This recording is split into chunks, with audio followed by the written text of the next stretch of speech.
Sir, kumusta po? Guys, kumabasok lang ng balita kay Atty. Harry Roque, yung ni-request ni Tatay. Oo, si Inday Sara. Oo. Si Inday Sara lang nakadalaw, no? Kasi ang nangyari, naghiwalay kami. Ang dami kasing tao na nagtipon-tipon doon sa labas ng hukuman.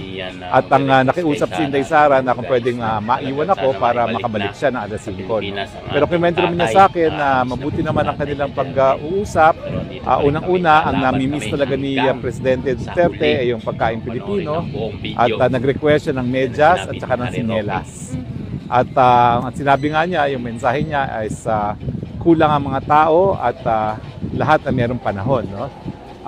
There's a time for reckoning, no? Ang sabi niya. Kulang no? ang mga tao? Hindi, I mean, ang sabi niya, cool lang ang mga tao.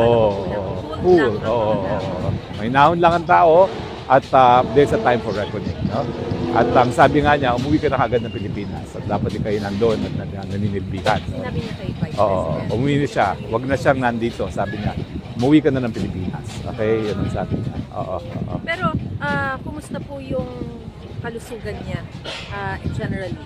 Well, sabi naman ni BP Sara, ang tatay niya kasi hindi talaga napapatingin sa doktor, no? Pero mukha namang okay siya. Pagkamat alam natin na yung appearance niya sa hukuman, ako bilang isang naging spokes niya, mukhang mahina. At napapansin ko rin yung pananalita niya, mukhang nagka-crack yung kanyang boses, no? At mukhang hard of hearing din, no? Dahil yung ilang mga pagkakataon na pinaulit niya yung tanong.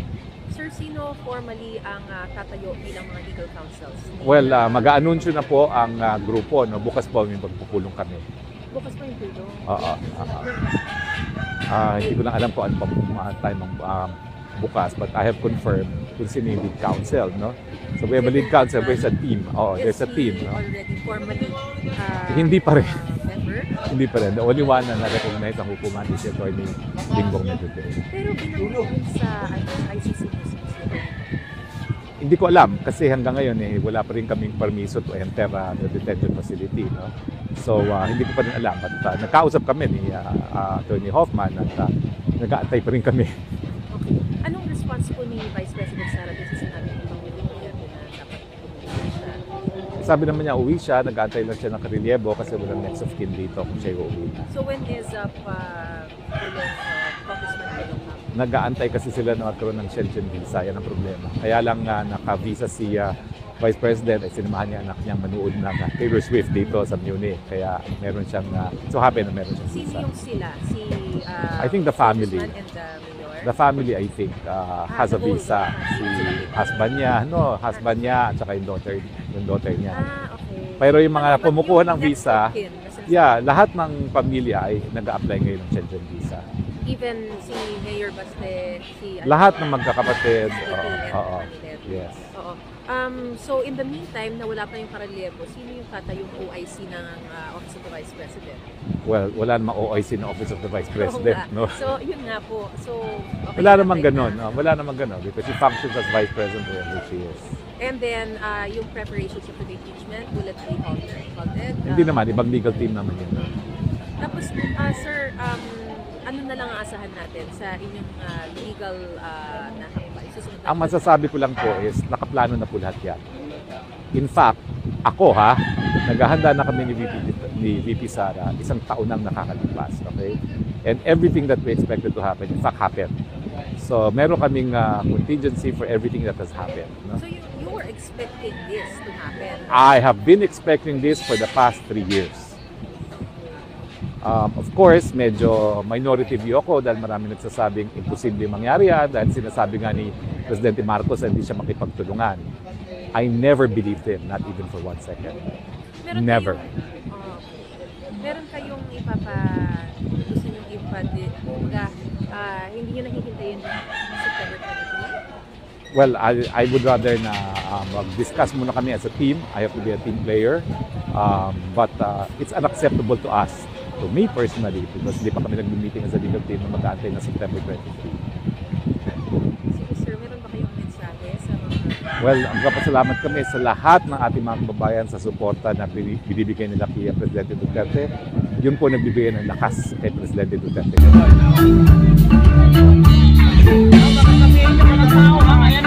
Kaya man, hindi nyo ba nakikita yan? Ano ba yung mga yan? Tao, hindi tao.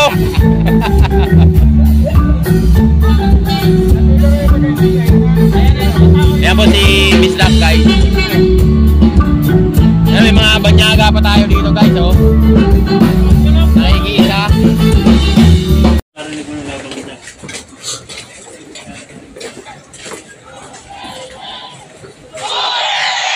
Mga kababayan, nagtipon-tipon tayo muli dito dahil isa lang ang hiling natin.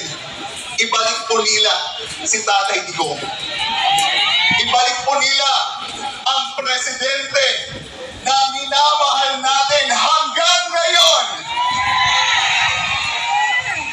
Sino po ang naniniwala na sa madaling panahon muli nating makakasama si Tatay Digong?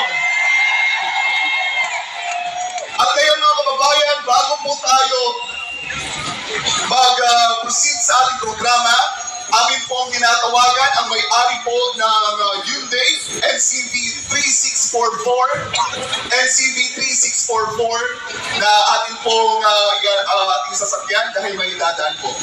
Muli, tayo ay nandito dahil sa isang dalangin. Dahil sa injustices na ginawa ng administrasyon laban kay Tatay Digong, hindi lang kay Tatay Digong, maging sa lahat ng mga Duterte. May ginawa pang masama ang mga Duterte. Ano lang ang nasa isip ni Tatay Digong? Na tayo ay maging ligtas mula sa kriminalidad. Tayo ay maging ligtas mula sa CPP, NPA, NDF. Maging ligtas mula sa mga drug addict. Pero anong ginawa nila sa ating Tatay Digong? Kaya tayo mga Pilipino ay nagkakaisa ngayon at isinisigawan natin sa buong mundo at sa International Criminal Court. Ibalik nila si Tatay Digong. Bring him home! Bring him home! Bring him home! Bring him home! At sa mga oras ito mga kababayan, para magpatotoo pa sa mga sakripisyo at mga ginawa ni Tatay Digong sa ating Pilipinas at magpapatotoo rin sa operasyon, sa panggigipit ng kasalukuyang administrasyon.